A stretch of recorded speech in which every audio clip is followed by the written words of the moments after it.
Batman the Animated Series was the most popular Batman TV show ever released. It was so popular that the series spawned its own theatrical film titled Batman: Mask of the Phantasm, which became a critically acclaimed hit.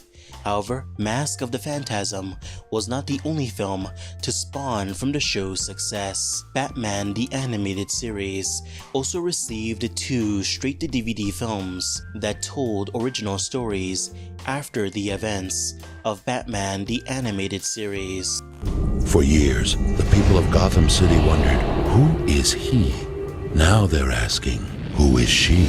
Jeez Louise, it's a woman! There was Batman: Mystery of the Batwoman and Batman and Mr. Freeze Sub-Zero. Each one did a good job expanding upon the lore of the DCAU Batman. However, did you know there was meant to be another Batman film set within this universe? The film was titled Batman Arkham, and the project was set to be written and directed by Boyd Kirkland, who you may know as a writer for Batman the Animated Series and Batman and Mr. Freeze Sub-Zero. Unfortunately, not much is known about Batman Arkham, but we do have an inkling of the story. It focuses on criminals of Arkham Asylum escaping from the facility, requiring Batman and Robin to chase them down and bring them to justice. In terms of villains present, we only know of 3 of them: the Joker, Bane, and Poison Ivy. It's important to understand that the extent of their roles in the film is pretty unknown.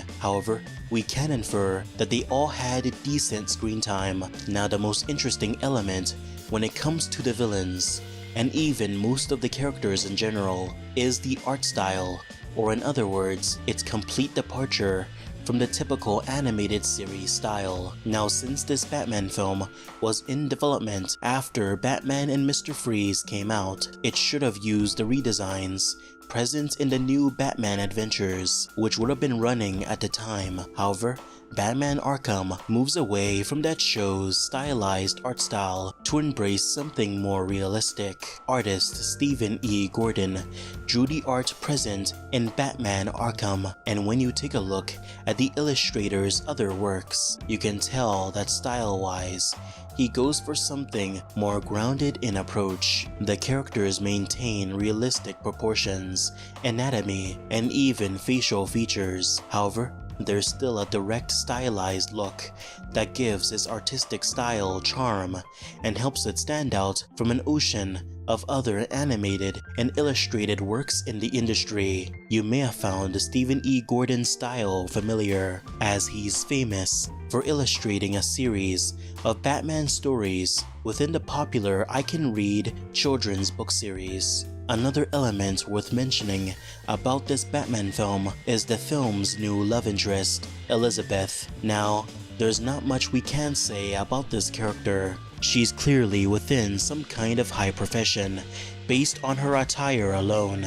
Perhaps she's a lawyer or another CEO. It's unclear. But what we do know, she would have had a close relationship with Bruce Wayne throughout the film. Unfortunately, since the character is not present in the new Batman Adventures, Batman Beyond, or Justice League, we can infer that their relationship does not last long, which is common in Bruce Wayne's love life. Batman Arkham got pretty deep into development to the point where new voice talent was hired for the film, including Angie Harmon, who was set to play Bruce Wayne's love interest. It's just kind of come with the show. I mean, you know, the characters are who they are. They are, you know, written and originated, and that is what it is. Batman the Animated Series cast members would have returned to reprise their roles as well. With completed character designs and a voice cast chosen, it was clear that the film had already gone deep into production.